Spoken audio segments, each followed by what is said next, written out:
Danes pa sem se želela dotakniti ene super teme, ki je včasih mogoče nismo nikoli niti o njej razmišljali, in to je, da vsakič, v bistvu, ko rečemo nečemu ne, hkrati rečemo tudi ja nečemu drugemu. In seveda tudi obratno. Pa če pogledava na primeru recimo strank. Če si v procesu ali pa pridobivaš stranke in imaš jasno vizijo, kdo je tvoja idealna stranka, zaradi tega, ker te stranke lahko maksimalno podpreš, in na drugi strani tudi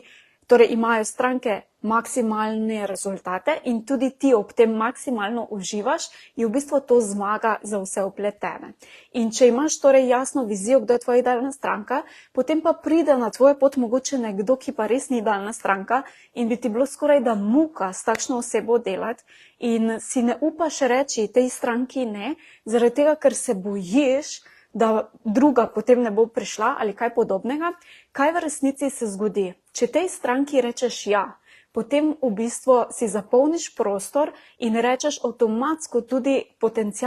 ta pravi potencialni stranki ne, ki pa bi lahko prišla. In enako je v našem poslu tudi z projekti. Če enemu projektu rečeš ja in nima rezultatov, potem v bistvu ti bo ta projekt vzel nekaj časa, ti bo zapolnil, mogoče tudi vzel nekaj denarja.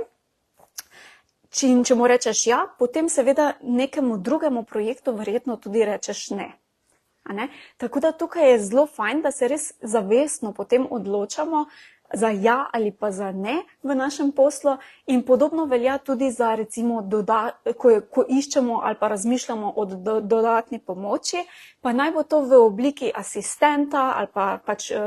pomoči, ki jo imamo od ljudi, ali pa kot neko mentorsko pomoč, kot neki program, recimo, da se priključimo, ali pa kakšni skupini ali kaj takšnega. Če v bistvu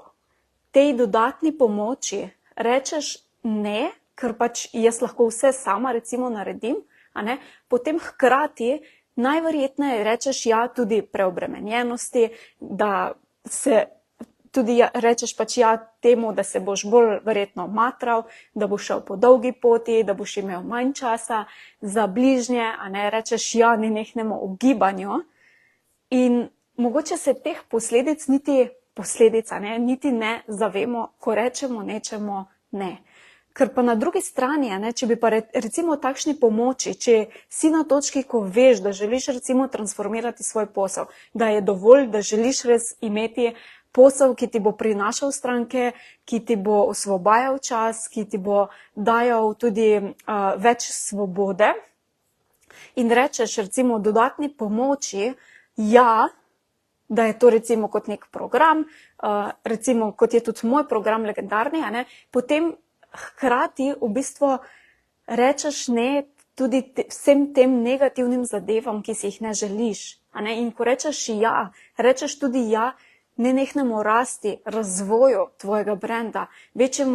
večjemu zaslužku, več časa in posledično tudi ja, več svobode.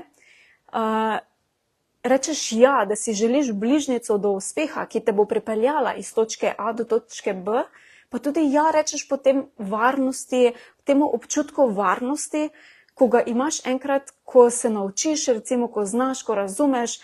kako posel deluje, kako lahko zmeraj prideš do novih zaslužkov, ko veš, kako lahko pivotiraš, če je potrebno, ali pa postaviš čisto nov brand, recimo, če bi to slučajno na kateri točki bilo potrebno. To je pa v bistvu potem res tista svoboda in pa moč, ki jo vsi lahko imamo, nam je na dosegu roke, samo vprašanje je, kaj torej izbiramo. In danes te res povabim k temu, da razmisliš o tem, da ko rečeš nečemu ne,